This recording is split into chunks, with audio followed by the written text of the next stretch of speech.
Welcome back to another fun-filled episode of your favorite baseball podcast, How the West Was Won. Honestly, I have no clue where the NL West will be and how that leaderboard will look in 8 weeks, let alone the end of September. So, something I've never seen.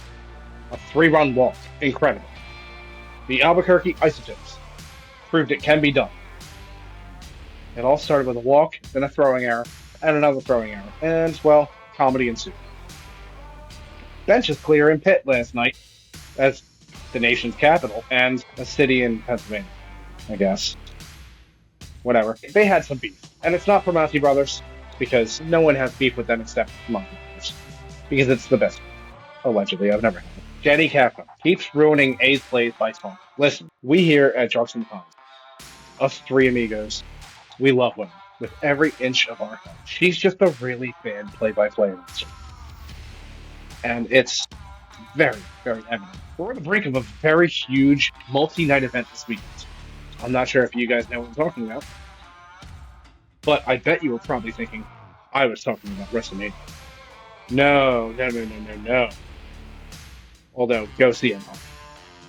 I'm talking about it's rivalry weekend. So, Phil's Fish, Yanks Rays, Red Sox White Sox, Giants Angels. All right. Ooh, Marshall struggles to open the season, or a cause for concern. In the words of Andre 3000, what's cooler than being cool? Ice cold. All right.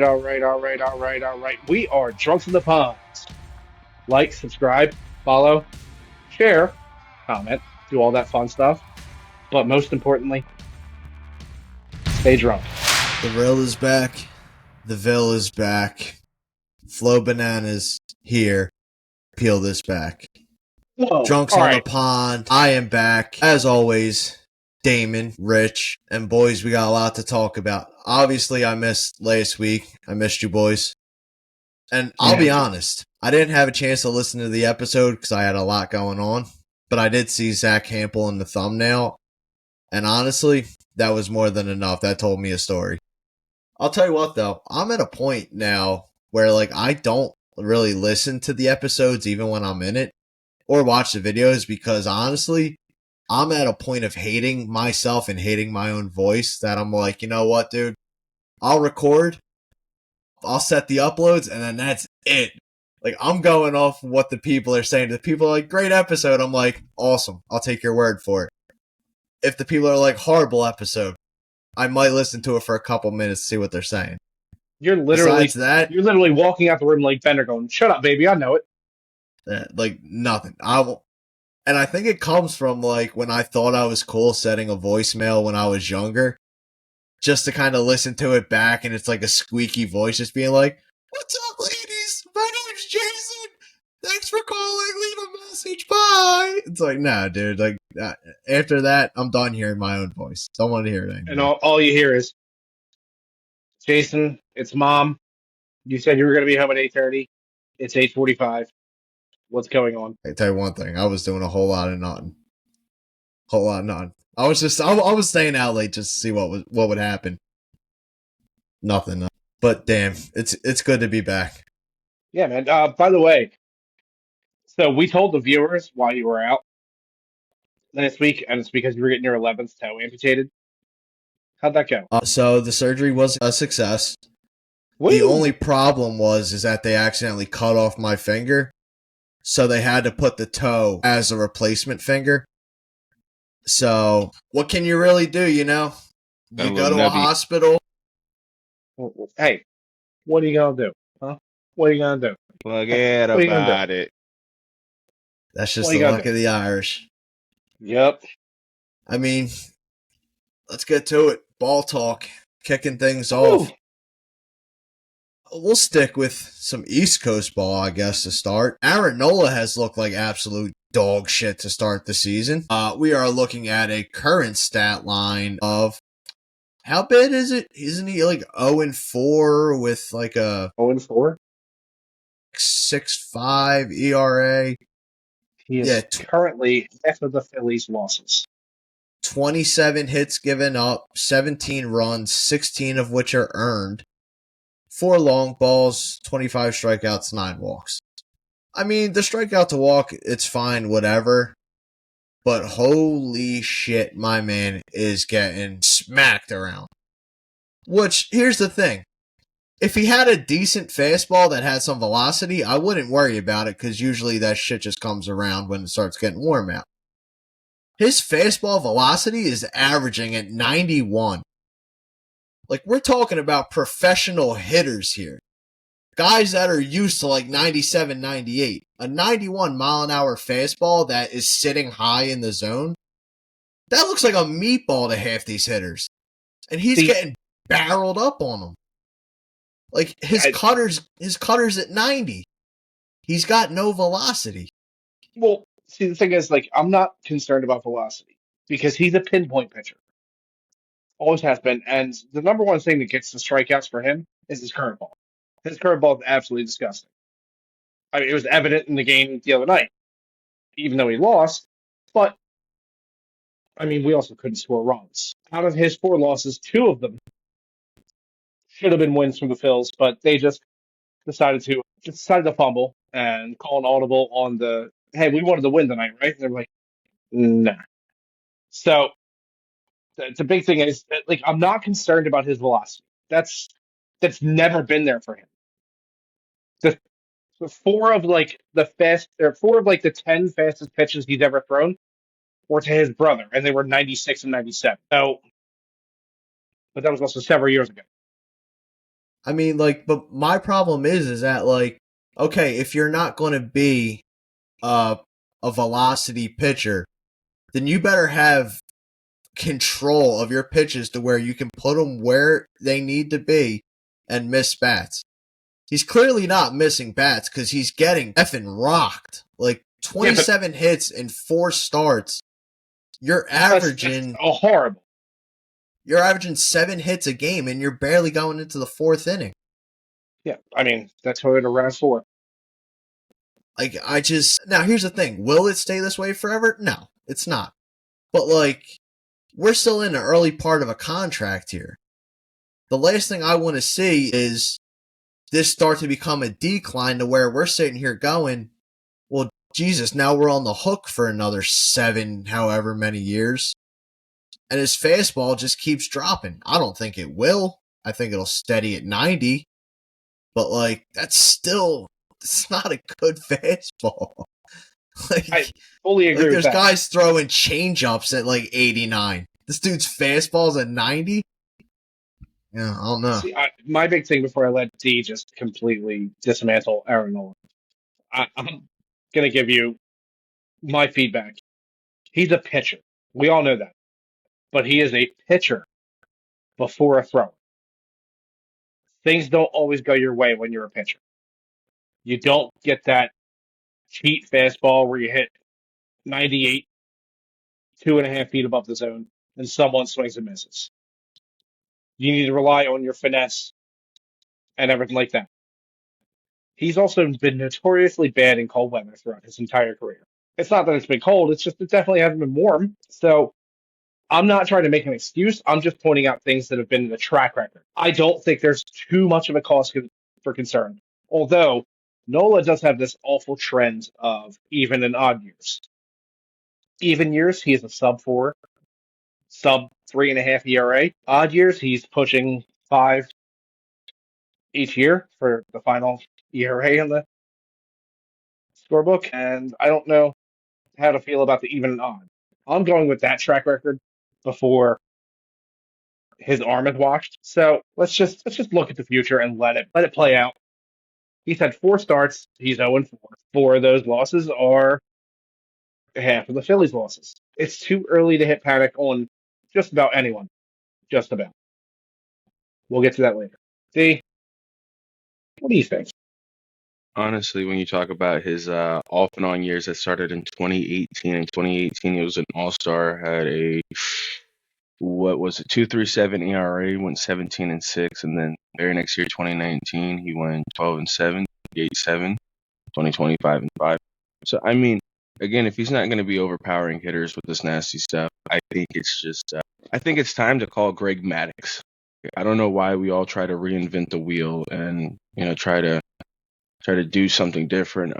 Just give the wheel a different design and see how it works today. Because people talk about, well, Babe Ruth couldn't play today. I mean, again, I don't think cars were driving the same way they were back then that they are today. So I think a lot of guys do need to revisit some of the stuff that made people, last the way they did back in the day, and just see how they could upgrade the flavor profile of the sauce, see what they can put in there. And that's what I think it is. I mean, you could call Tom House over at Mustard. I mean, Tom House created a whole app for something like this where you have pitchers going to work and with somebody like that. I mean, that's a guru that people talk about, teacher man and stuff like that. Because, oh, he worked with Aaron Judge. Okay, go talk to somebody like Tom House that's worked with Nolan Ryan and Randy Johnson. They're two Hall of Famers with proven track records. And I'm not saying anything about Aaron Judge, but Aaron Judge really had the talent and everything for himself. I think teacher man is just somebody that was there to tell him, hey, man, I think if you just stand in the box, you'll look good. You give somebody the confidence to do something like that. I mean, look at Aaron Judge's size. He's 6'7", 6'8", 270, 280 pounds. Homie's just built to hit rockets. I mean, if he would have worked with my dad, I swear my dad would have that dude hitting the same amount of home runs. It's not impressive what he's doing, but what Tom House has been able to do with the people over at Mustard is. So, I mean, call people like that. I think it's definite, time to start calling some of the old veterans and see what worked for them, because I don't know, these guys are out here throwing 91 now and thinking that they can't play in the game and getting shelled, and it's like, damn, I remember people sacrificing velocity just so they could dot perfect. Like I said, people just want to reinvent the wheel now. They want to make it go from a circular design to we made a square-shaped wheel. Like, brother, that's not working right now, okay? It's not working on our terrain. Exactly. You know what I mean? So, I don't know. I think it's definite, not even just Aaron Nola in that aspect. I think it's a whole league-wide thing. Go look at a lot of the coaches, a lot of the guys on coaching staffs. You'll have probably 5-10 guys throughout the league that had credible careers. The rest are guys that teams could hold over their head the salary that they're paying them. So, I mean, it never hurt to phone a friend. And I think that's what people need to start doing, is phoning friends and seeing what worked for them, because this game of baseball is atrocious. People are so concerned with how they look that the play of the game is just, it's like, I wish I could get paid $100 million, to be 0-4 with 6.65 ERA and be good every other year. What are we talking about? Like, even if you think of it, like, if you were to say, like, but Greg Maddux pitched so long ago, like, it's a different game. You could probably call Clayton Kershaw, who's chilling right now, trying to make his way back. Kershaw was never really overpowering with velocity, but he had disgusting pitches. Like, the dude that would break 7.5 feet. Like, one of the most... enhance the flavor profile, baby. Again, the game changes throughout the years, but how can you enhance the flavor profile of whatever you're doing? That's like me telling you, hey, man, I have the 1930s recipe and not incorporating, new things in there. I mean, I'm pretty sure it was like in the 1800s, there were green in dresses and stuff like that were like made of arsenic. That's like me still having arsenic, like I got green on my shirt and me being like, oh yeah, it's arsenic. I'm giving myself poisoning, dog. You gotta enhance the flavor profile to be able to stay longer. You know what I mean? People weren't thinking like that back in the day. We could drink water nowadays. Back in England, I was told they weren't drinking water. They were drinking more mead than anything.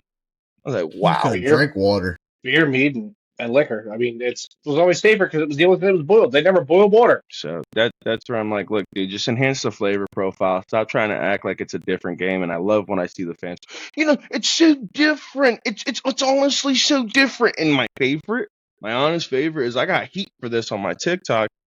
I said, and it's funny because, like, I've had people tell me Nolan Ryan, and it's a lot of kids that are younger than me. They're like, I don't know why people talk about him so much. He was kind of mid. And I'm like, the most strikeouts of all time. The most no-hitters of all time. Top 10 in wins and top 10 in innings? That's not mid. He's just about top 10 in every pitching category at this point. Like, easily. The guy had a 30-year strikeouts and walks, career. I know that. But yeah, like, you don't have a 30-year career in any field of work, period, if you're not good at it. Won't catch a disagreement. Like, these kids today, man, They don't understand it because all they want is the coolest to look the coolest. They don't care about whether or not you're actually good. Why does a 12-year-old have a sliding mitt? Come on. Man, listen. You're answering the question that we've asked millions of times. It's all marketing. Like, Yep. when you see players like Jazz Chisholm, who got the chains, they got the sliding mitt, they got the batting gear, the elbow guard, the shin guard. Like, the dude is just walking aura. That's what he is. No, Kids see that and they're like, time. I want to be like that. Let's throw that back in. I think it's false aura. I think you could falsify confidence, and it's very easy to blend that in with actual confidence nowadays. Ricky Henderson, that was the first guy I remember personally with the chain. Bro used to lead off, boom, pop the chain on you, okay, hit his collar, pop that collar, and then be about his way. Yeah, look at Ricky Henderson pimping homers.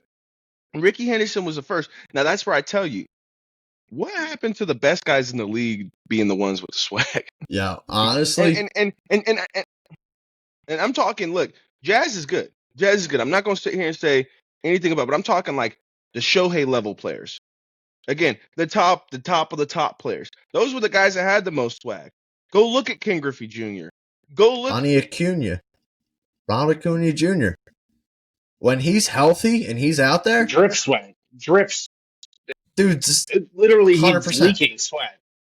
Like, but that's the real aura. That's the real aura I'm talking about. Sure, absolutely. But let's put some respect on Shohei. That guy does not need to be swag. That guy is literally, we need to protect him at all costs. He is the definition of respectful to the game. Yeah, but what I'm saying is that's the point. Someone like him at that level should be the type of person that's swaggy. Not a guy like that. Okay. Yeah, no. Misinterpreted. I thought you were saying like he needs to be that way. My bad. No. Okay. A guy like him at that level deserves, if he wants to, he has the right to. Yes. Sure. If Aaron Judge wanted to go out there and rock 4 chains, yes, Aaron Judge has the capabilities of rocking 4 chains. But a guy like Alex Verdugo going out there with the fat Cuban, and he's barely signing at the very end of spring training, like, bro, come on now. I understand that's how your confidence is. Yeah, it's like, bro, you're not Deion Sanders. Like, Deion used to sit there and do all that, but Deion was also the best cornerback in the league, so he could do that. It wasn't like he just showed up and was like, hey, I'm going to talk all this mess and not back it up. Like, come on, you can't hit 212 and look like that, boss man.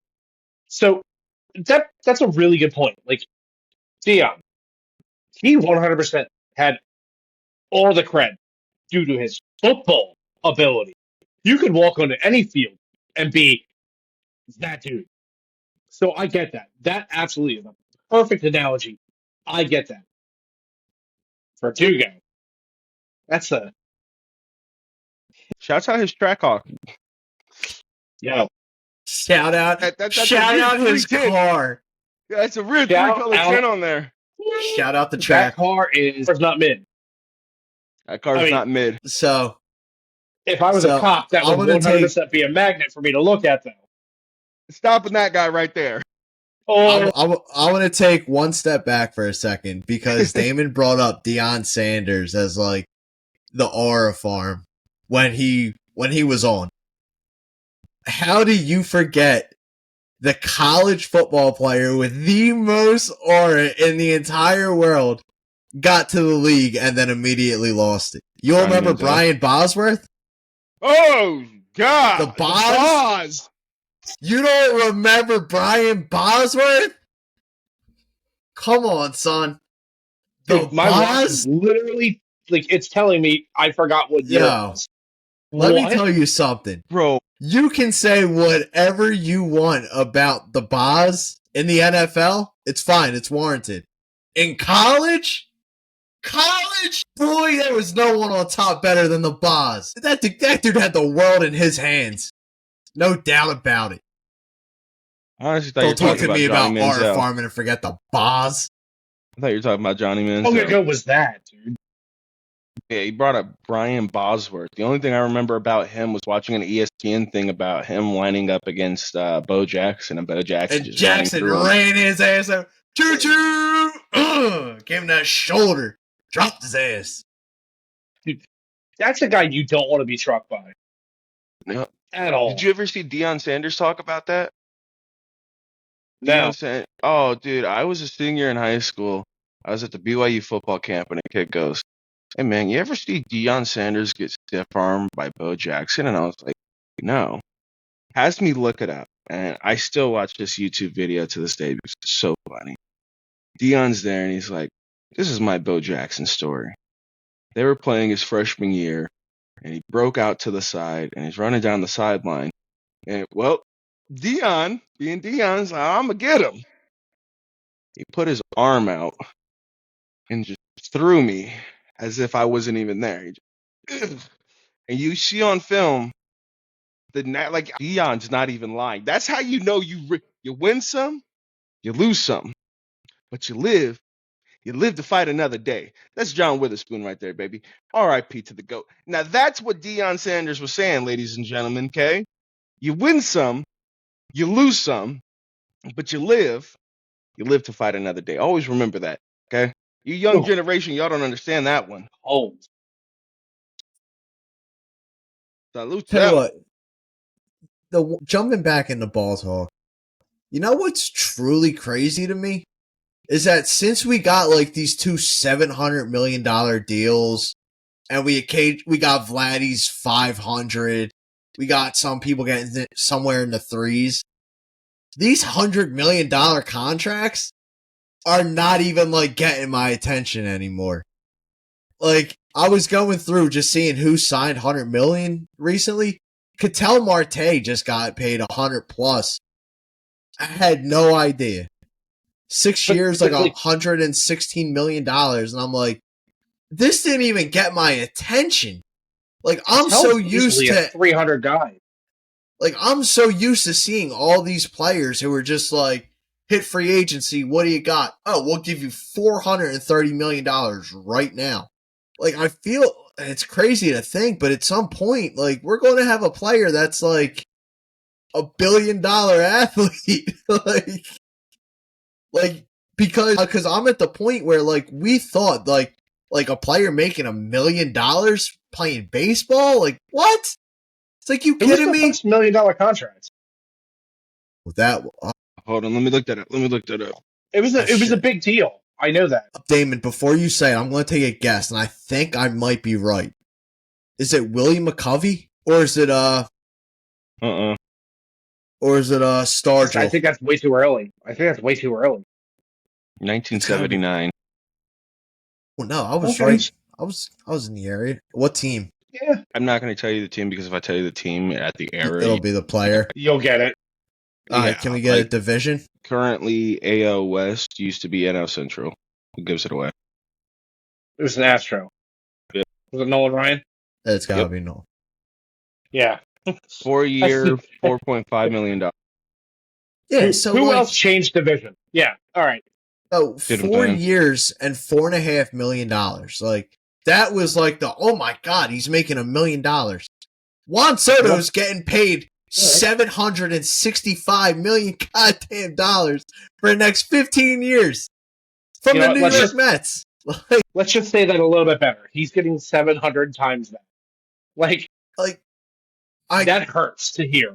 For a guy, listen, we just talked about how in your face, how durable, how I will F you up Nolan Ryan was. And then you got Juan Soto. They are two polar opposite types of Juan Soto. Do you think you're going to see him die for a ball and get dirty? I would hope so. You're going to see him? You would hope so, but do you want to get hurt if you're getting paid that type of money? He doesn't fucking care. He's making $700 million. The dude could sprain his ankle and sit out for a year and be like, I'm still getting paid. Do you think the Mets want him to die and get hurt? Then they'd rather a run cross. Yeah. It'll happen. 100%. It's going to happen. He's going to have to move DH because he is awful in the field. But I'm just saying, they don't make people like Nolan Ryan anymore. People who will literally get in a brawl with a bloody nose and then still finish the game. Screw you, Robin Ventura. I have no beef against Robin Ventura. I'm just saying. Nolan, he won that fight. Nolan won it. Yeah. A What was old man wolf in on baseball? dude. A fight Like an like that. actual well no, that's what I'm saying. Like an actual fight in baseball. It's funny because like I feel the benches clear so often now. Oh my God. Like Yes. dude, it literally like when I was a kid watching my dad and Dell play, benches would rarely clear. And when they would clear, it would be like I remember when what year was it? Gosh, was it Edison Volquez or was it Johnny Cueto that got into the fight and was like kicking? No. I thought it was a Cardinals pitcher who was doing it. Yeah, but you know what I'm talking about when it was the Reds and Cardinals. Yes. Where it was. Like it was Yes. literally like, oh my gosh, these guys are going at it. Like holy smokes! Like I remember Kyle Farnsworth, athlete of the week, picking up I forgot the pitcher's name, and just sitting there Batista bombing the dude. Not Batista bombing, he gave him a spine buster. A nice cold spine buster. And it was just like everybody dispersed at that point. They're like, all right, bro, we're not throwing punches, okay? We're done. Listen. Nowadays, it looks like they run out for the marketing ability. Like they're not trying to do anything. They're all running out there. And then my favorite is when the freaking people from the bullpen run in 30 minutes too late. They're sitting there Honestly, asking that's the each best. other, That's the best. hey, should we do it? Should we do it? Should we do it? And then, bro, I remember my dad being in the MLB draft league coaching. All right, it was dollar beer night. But this is the worst night for them to have benches clearing because listen, D-Dog over here, The best night. bro. I had 9 hot dogs and 9 beers before the 5th inning. Okay, that Gotta was not respect good. it. Your boy Dinner was and a show. Yeah. Oh no, because I was chilling in the bullpen. I had Crocs on at the time. Yeah, I had on a full like Cool. outfit. Like I look like one of the yeah. So when the bench is cleared, oh yeah, bro, boozed up and everything. I hopped that fence and ran in that. What?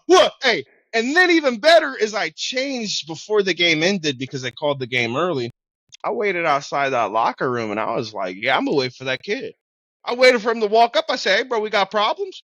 No, man, no. I was like, all right, man, because he smacked one of my dudes in the face. Smacked him in the face. You lousy mother sucker.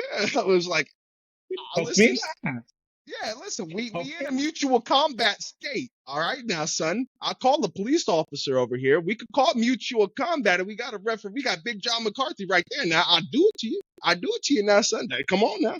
I put my foot in your ass. I mean, like the last fight that I remember that actually was like they're fighting. Don't was- say Batiste or don't. Tim Anderson. No. Okay. No, No. and Down, it wasn't. down, down. No, it's Joe Kelly, Tyler Austin. Joe Kelly Ooh. hit Austin. Austin snapped the bat, charged him out. Kelly dropped him and punched Austin into retirement. Like You he got love dropped Kelly and was so never much. hurt. Dude, You have every Here- right to. here's And I'm the on thing. your side on hold this. on. Here's the thing. It's what I can understand Joe Kelly hitting Austin. I can understand Austin charging the mound. When you're charging the mound against a guy who hit you on purpose, pinpoint accuracy to hit you where he wanted to, are you really going to charge the man who can probably accurately put his fist into your jaw? What is going... I understand you're like, hell yeah, fire up the team. Yeah, I bet they were real fired up watching you get hip tossed and getting your head buried in the pitcher's mound. Way to go, Tyler Pride, man. Austin. Pride. All right. I'm watching So, the video. This since we're on this subject right now, I'm going to call an audible. Usually, Drugs of the Pound fans, usually we have a game plan. I'm going to call an audible, and I'm going to literally throw out a question. Since it's WrestleMania weekend, guys, who do you think would be an awesome wrestler that's in MLB right now? Not necessarily like moveset. Don't ignore that. I'm talking about like someone who's just like a yoked dude who just looks like they could be a wrestler. I'm not even going to yoke. What I'm going to be doing is I'm just going off straight like how they carry themselves. Josh Chisholm, I think, will do very well on the mic and get himself over with the fans. I can see. Listen, I may say it's false confidence in my opinion because again, sometimes you got to fake it till you make it. He may find himself in a good streak, and that false confidence has turned into something real. Just like you got to smile in times when you don't feel good, and then you start feeling better with the smile. That may be what he's doing right now. So no knock on the man at all. Exactly. No knocks on the man at all. But he is definitely, when I look at him, I'm thinking LA Knight. He's younger. So he's got more years to sit there and go after titles. Yeah. Yeah. Dude, love it. Love it. Jay? Man. Well, since the Big Show's on his list, like, I'm thinking we get, like, a big dude in there. And Okay. what better man than the guy whose nickname is literally Big Christmas? John Kenzie Noel. Oh, wow. All right. All right. The new Big Show. He's a unit, dude. He's an athlete unit. And it's easily I hands love down the best nickname in all baseball. Big Christmas? Are you It's shitting amazing. me? It's amazing. I do love that nickname. It is so When good. when he hit that walk-off and the it's announcer was like, Big Christmas! Chills. Oh, Smoked it. that was playoffs too, right? Against the Yankees. It was a walk-off. Yup. That was so good. Yeah, give All me right, Big Christmas. I got one that's good to throw you guys for a little bit of a loop. Who Aaron needs a Boot? career change? No, not Big Soup. No, I'm going with a guy who needs a career change. Taiwan Walker. God. Listen, he needs the career God. change, but this guy is built like a brick house. He's a literal tank. Broad shoulders, big arms, thick body. He's one of those dudes. He's a brawler. You could just look at him. He's one of those dudes that I know for a fact would just look good in the ring. I'm saying look good. I'm not saying be good. You would think this is a dude who could, throw 99 right down the pipe. No, this is a dude who misses the spots. Basically, what I'm trying to say is he's going to be a bigger, more American Sin Cara. He's going to Give mess him up a a lot lot. of props. I think the world of his ability. It's just unfortunately he can't piece it together anymore. So it is what it is. Maybe he should try out some, TNA or maybe AEW with hiring because You want to know they something love great? washed up turds. I used to think Taiwan Walker and Marcus Stroman were the same person. For what Rude, reason? rude. Yo, I can't legally say that. You can. I can't. No. Okay. Oh, stop it. I'm cutting you in your. So here's the craziest thing. Damon said that, but I've also had that experience with two pitchers before. Not those two. Okay, good. There was a while where I was like, are Patrick Corbin and Trevor Bauer the same person? I don't know why. I don't know how. But I was like, I think they're brothers. Last names, not even alike. Hometowns, 700 miles away from each other. But there was a time where I was like, these two might actually be family. I'm almost convinced of it. Do they look Turns that out, much alike? dude, I don't know. I was probably they're high generic and white was guys. just like, yeah, they're Hey, just you've never once done that in your life. Stop. just two generic white dudes. But I was like, I'm pretty sure they're Yeah. brothers. Well, one of those white Not dudes even is close. really into some things that the other one isn't. The other one just likes to pitch every fifth day. The other one just, Likes to cry about not pitching. well, he's also a little rough around the edges. That's all I'm saying. So, I got a question for you boys. Ooh, Obviously, we're still early in the season, and a lot is going to change over the next several months. Of the teams that are, let's say, 500 and above, what team do you not see making the playoffs come October? And I will give you mine to start. please. I think, even though they're currently 11-8, they're only a half game out of first, I do not see Toronto making the playoffs. Not at all. Like, it's not even a wild card thing because obviously I think the Yankees win the division outright. I think Boston finishes second. Baltimore will probably get third. Toronto will finish fourth. Tampa Bay fifth. But Do you think that Boston and Orioles have a good shot at wild card? I think Boston does. I don't think Baltimore. I don't think Baltimore has the pitching. No. They have the prospects to acquire it. They could have easily won't. traded Kobe Mayo and gotten themselves an ace pitcher if they really wanted to, but they still They see could him have- as part of their plans. So They without could the have re-signed pitching, Corbin. I don't see Baltimore making noise. I see the Yankees and Boston out of the East, and then you can piece together the rest of it the way you like. But I'll pass it to you Sure. boys for your picks. Damon, go ahead, buddy. I'm just gonna go two simple ones, as you said, 500 or above. Well, Arizona Diamondbacks and the Los Angeles Angels. Los Angeles Angels are currently sitting second in the AL West. This is I don't solid know. one. I don't know. I just don't see it. I really just don't. I mean, the Astros are 3 games back, so it's not like it's a. I think my wild card contender to make the playoffs right now would be the Colorado Rockies. That's my wild card. Currently got 3 wins. Yeah, currently got What? 3 wins. That team Stop. They just fired their hitting coach. I don't know if they replaced anybody, but I was going to be making a call and tell them that the meat hook could fill the position. So, is it even I there? think he's Probably busy. not. I think he's busy. He may be a little preoccupied, but Yeah, with not that. yeah, with not going there.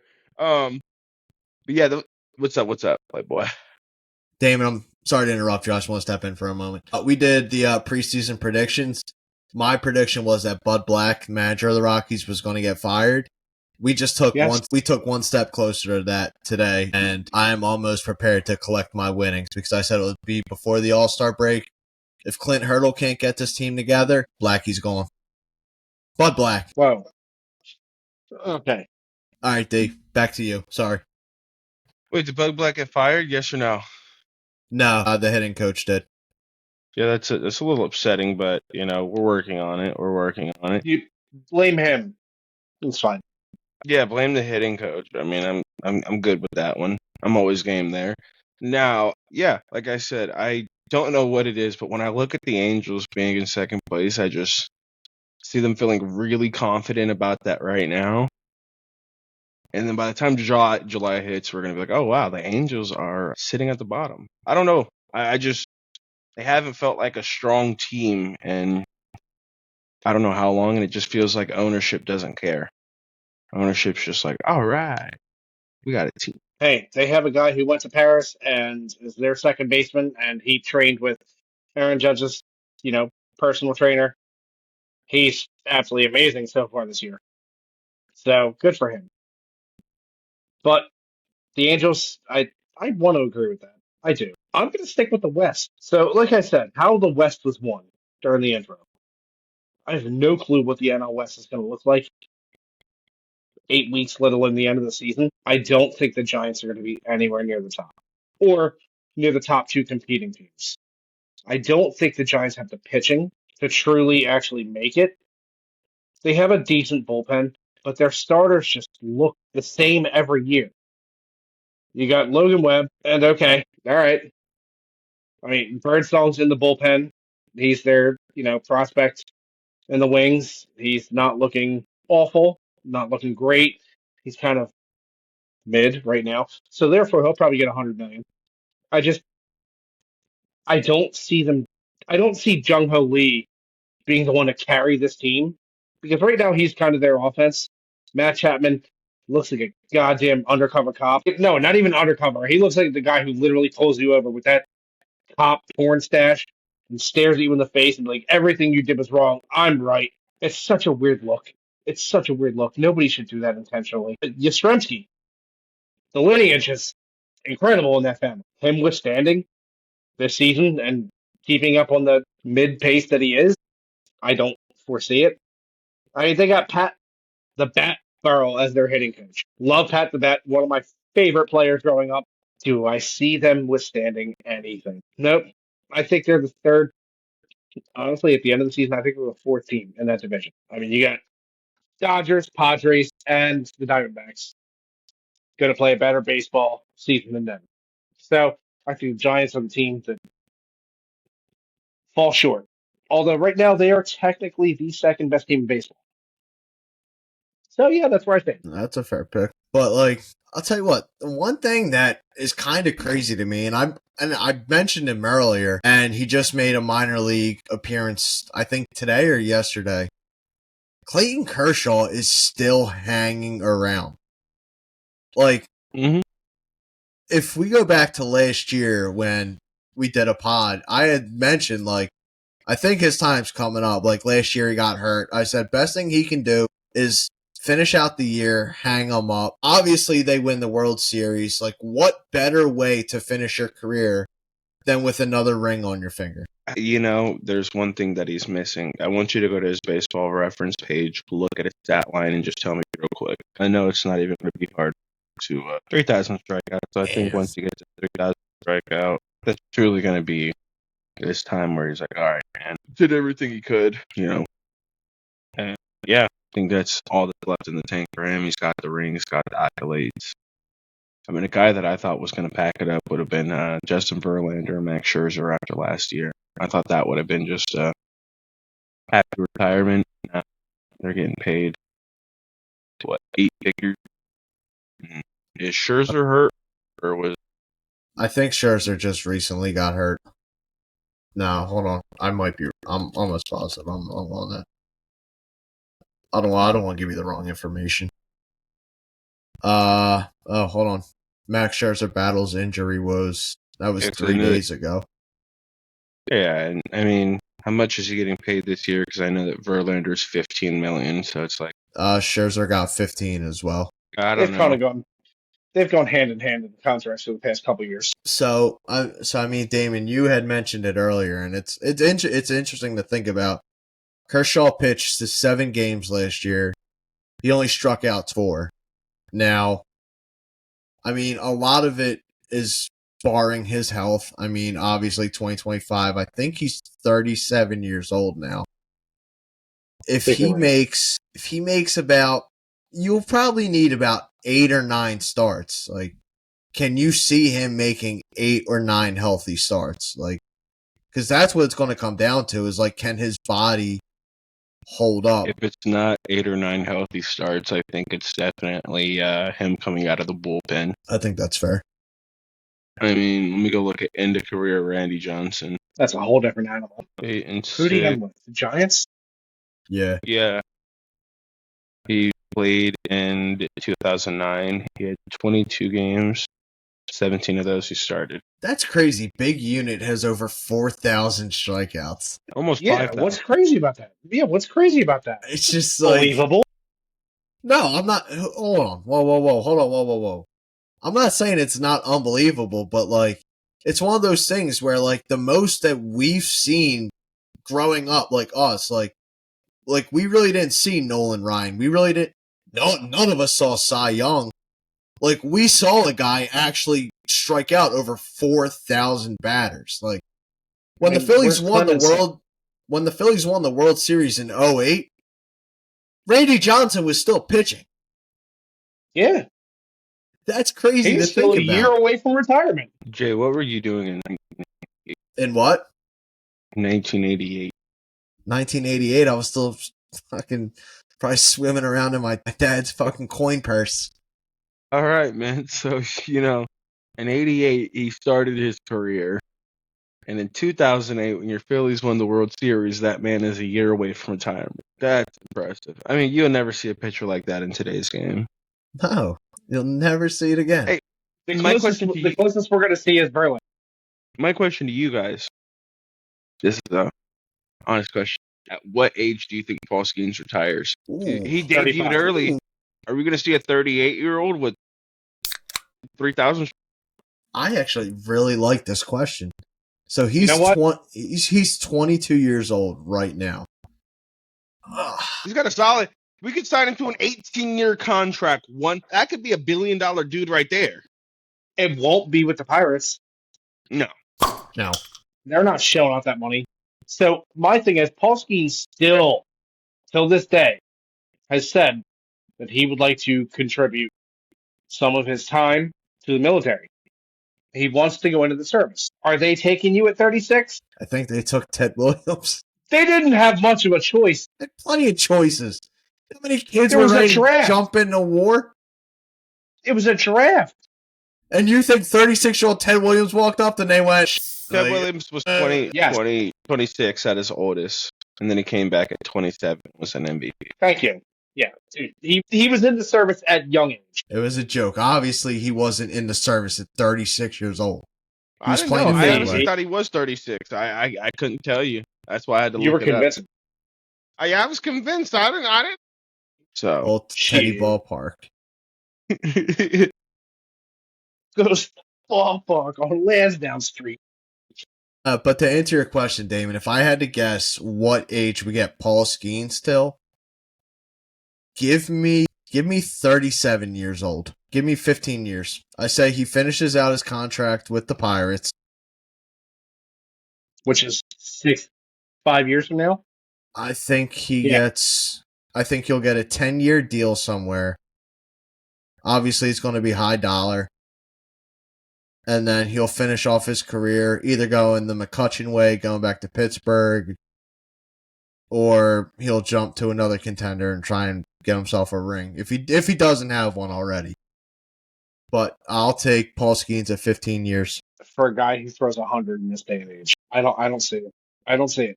I mean, you have to be built like Verlander, which, when I say that, that means you go home to Kate Upton tonight. Oh wait, he's going home to Livy Dunn. So I don't know now. That whole argument just collapsed on itself. I'm still saying under 35, 32, under 30. There's a 3-year window. That's fair. I mean, what's crazy to me, and obviously knock on wood, because I'd hate to see it happen now, Aroldis Chapman has gone his whole career without any arm bad ligament damage, which is insane. How many innings does he throw a year? How many innings does he throw No, a year? hold on. That's not the point. He throws fastballs 103, 104, and he has the highest at 105. I'm not innings wise, but as hard as he's throwing the ball, there should have been some kind of injury in his career. Yeah, and when you want to talk about how many innings he throws, last year 61 2/3. It's more than most year guys. In his entire career, that's a great year for a reliever. He's thrown 767 innings in his entire career. Paul Skeenes could do that in 3 years. He's a starter. Yeah, 3 years is a lot of a difference between what, a 12-year career for Chapman? 16. 12 or not. Oof. That's what I'm saying. He's gone 16 years of fireballing and has avoided serious injury. That is damn impressive. I mean, we get guys who are in the league, in the minor leagues, and first-year major leagues are getting Tommy John surgery. Strider just did it. Strider was out here throwing fire, and then he gets Tommy John. He's on the shelf. He's coming back quick. Yeah, he just pitched yesterday. The minors, yeah. No, majors. He pitched against Tampa. What? He debuted last night? He debuted yesterday afternoon, man. Strider's back already. I missed that. Strider tore his UCL and came back before Shohei Ohtani has stepped back on the mound. Tells you a lot about Spencer Strider's work ethic. I mean, I think he also got the same experimental surgery that Harper did. But the Dodgers have said that they expect Shohei Ohtani to get back on the mound within the next couple months. This season, yeah. I'm actually really looking forward to it. I want to see it. Do we need to? Absolutely. For the game, sure. But does he need to risk injury? Does he need to do it? A couple years off? No. But if you're paying this man $700 million for what he can do in the batter's box and on the mound, yeah, you would like to see. Then what's Juan Soto? A better hitter than we Shohei? all knew that was overpay. We all knew it was overpay. All right. Just I wanted to hear it said out loud one more time because it is so damn good to hear. But I mean, obviously you get hitters like Ohtani, you get hitters like Soto, hitters like Harper. Obviously not every batter is going to turn out that way. You get a Brandon Marsh who is 0 for his last 31, batting 0.94 now. A little lower probably at this point. And all right. it begs the question, what the hell did the Phillies do with Brandon Marsh? I mean, I've said it countless times. I think you just got to option him down. Bring up someone. Cal Stevenson's down there. I just don't care at this point. You got to do something. I mean, Weston Wilson's coming back in the next couple weeks. The big thing is Marsh, unfortunately, getting hurt yesterday in the game. I mean, he just tweaked his knee. They wanted to fully evaluate it. I think this is a blessing in disguise because his knee might not be anywhere near as bad as it, an IL stint. Take the IL stint. Get your head right. You absolutely should. I agree. Take the IL stint. This way it doesn't count as an option. Do yourself a favor. Do the team a favor. You've hurt this team more times than I can count this season. Like, it's been a lot. Every single at bat has been bad. Real quick, I haven't heard you guys mention this guy, and I just want to ask, how are you guys feeling about Justin Crawford? Love him. Love him. Dude, I've he's seen a him talent. live. He You is did. You watched him in the Blue Rocks game last year, right? He is one of the fastest kids I have ever seen. Look at who his dad was. When I tell you, fast. I watched him leg out an infield single, like burning up the base pass. Next batter, I forget who was batting behind him, hit like a little gapper. Center fielder cut it off. By the time the center fielder cut it off, Crawford was already rounding third. Like, I could not believe how fast he is. And then Crawford crossed the plate, and I was a couple rows behind the dugout. And of course, I was like, yeah, that's how you do it, Crawford. Let's go. And he looked at me, and I was like, hell yeah. He knows me. He knows who I am. Hey. He's seen the podcast. But no, I'm big on Justin Crawford. So, I mean, just like think about how good his dad was. His dad was not like an elite talent in baseball, but his dad was raw talent, raw speed. Can't teach that. You can't teach that. Callback, you like that, Jay. The big thing about Crawford is he needs to learn how to put the ball in the air a little bit. He hits so many ground balls. Sure, he can beat most of them out, but you can't always do that in the major leagues. You got to put the ball in the air in some way, shape, or form. Hit line drives, get it to the gap. You need to put some basically lift on the ball because that's been his kind of downfall so far. He's an elite fielder. I mean, I don't see him being anything but an elite fielder at the minimum. He just needs to put some actual like pop behind him. The dude's a tank. He's built like a unit. He's not a small dude. We watched him in what was that new thing they were doing last year and this year in spring training? The Futures? No, not the Futures. Oh, the Spring Showcase? Yeah, it's showcase. Spring Showcase, yes. Thank you. He's a prime athlete. Like grade A, top tier athlete. He needs to put some actual like pop behind his back. And then he would be a top blue chip prospect. I'm not looking for like a 10 to 15 home run guy. Like, if Crawford can get on base and cause havoc, I'm perfectly fine with that. Like, sure, we already have an abundance of guys who swing for the fences. Like, that is a huge problem. If your 1 through 9 is 6 guys who are all swinging for the fences, like what we have now, I can't stand it, man. You just need guys who can make contact and leg out the ball. Like, I'm fine with that. Not even that. If you could be this modern age of baseball, Juan Pierre or Luis Castillo, I mean, dude, fantastic. I don't need you to hit 10, 11 homers. I need you to hit at least, 5 at the minimum. I need you to at least swipe 35 bags. I need you to at least 20 to 35 doubles. I need you to at least put the ball in play and not strike out 40% of your at-bats. I'm fine with that from Crawford. If Crawford did that, I'd be happy. But I basically described his deck. So, stepping back to the Brandon Marsh comment, though, I mean, obviously he's on a terrible cold streak. It's not good.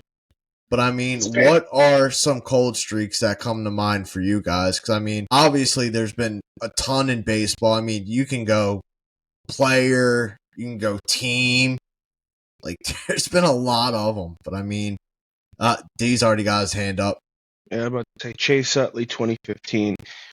In 103 plate appearances, he hit .99 with 3 home runs. He had a 21-game hitless streak. It's basically a month. I don't even It's want to deal with basically that. Terrible. I mean, didn't Schmidt end his career with such like a horrible run for like his last like month and a half? Because I think he retired like end of April or maybe mid May, his final season, because he was like, yeah, I just can't do it anymore.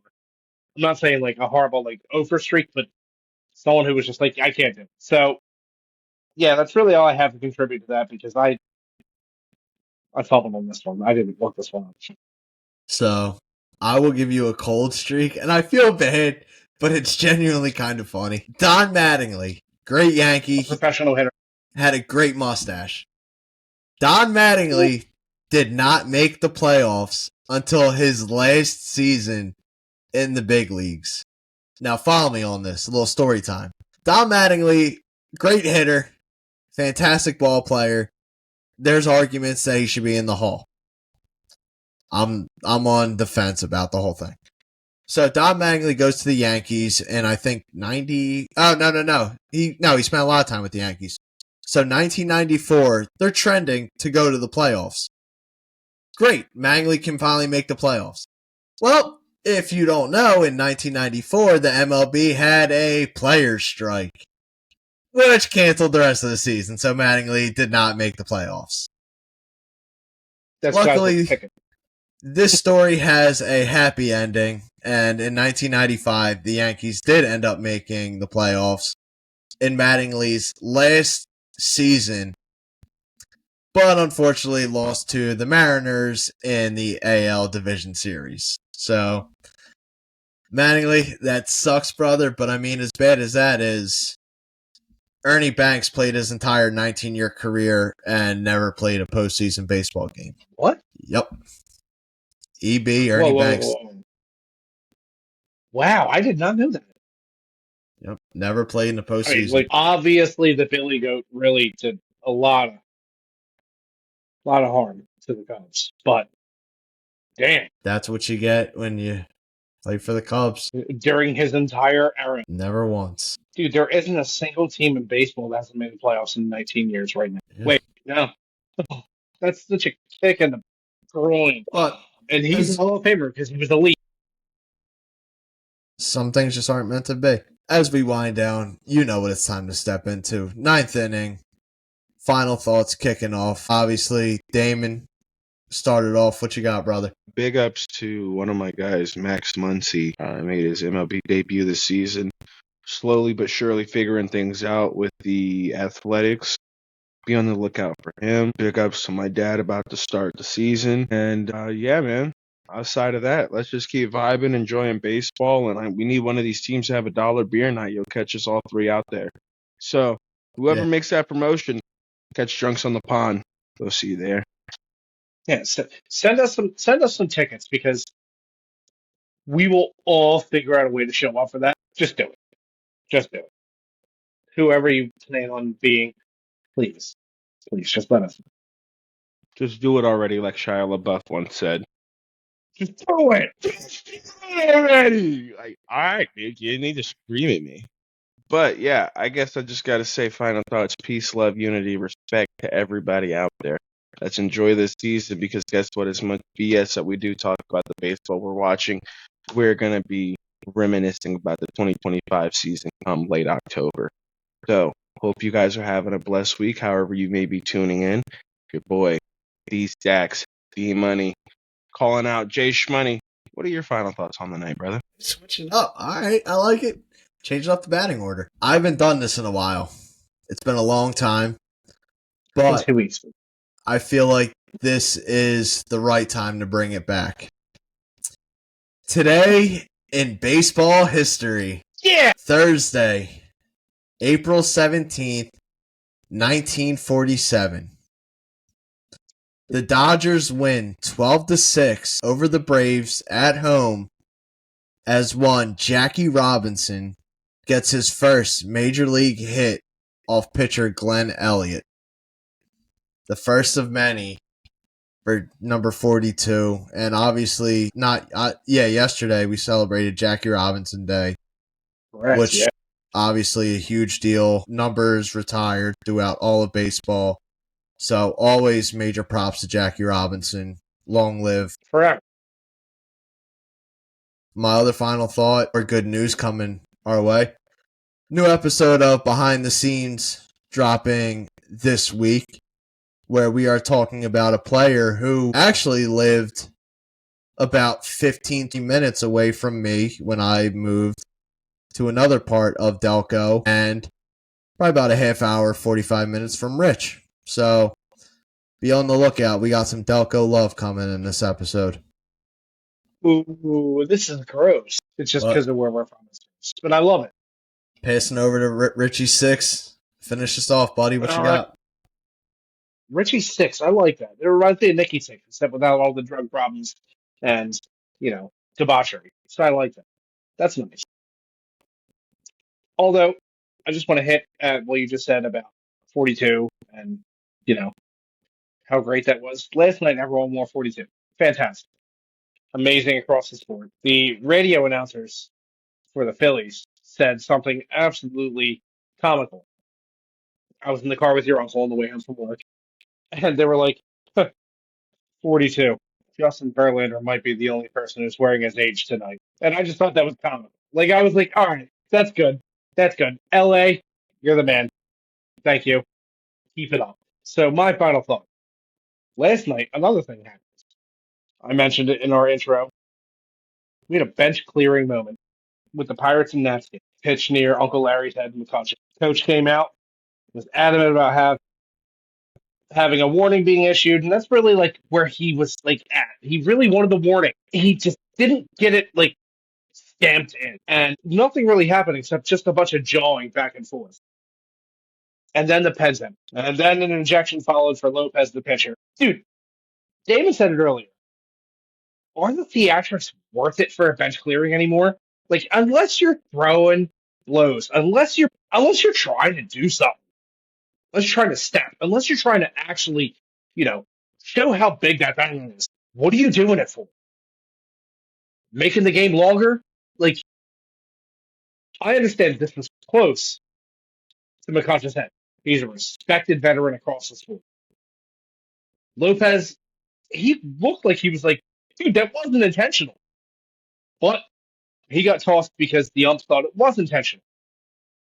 I mean, you can plead your case, except an ump is judge, jury, and execution all at the same time. What more do we need for bench clearings to have merit? Do you think there's anything that actually matters in this day and age? Like, unless you see, like I said, Nolan Ryan bloodied up and then coming back out. Does it matter? What's the point in a bench clearing now? Is it worth it? No, it's theatrics. But for who? Because the fans are like, Jesus Christmas, this is another 15 to 20 minutes of my night. It's not like I'm in a rush. It's just, I just watched you guys literally stand there and look at each other. Cool. Kiss them.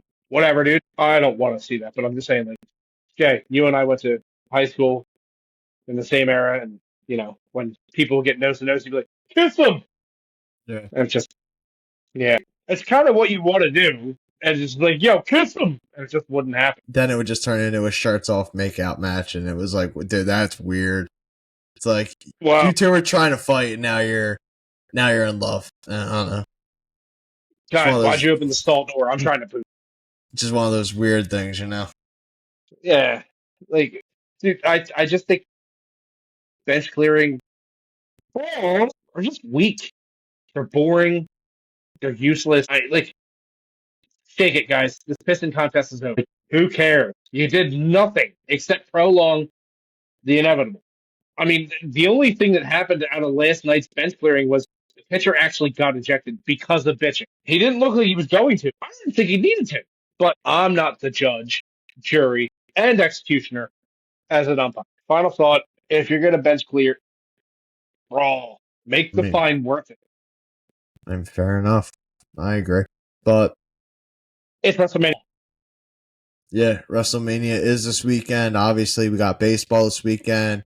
It's also Easter on Sunday, so happy Easter. Oh, about that, yeah, duh. But I mean, yeah, Drunks on the Pond. You always know where to find us. We're doing this. Episode uploads are every Saturday. And we will see you all next Saturday. But Z, I need you to do me a favor, baby. Hit that music. It's time to get going out of here. Peace. Yes.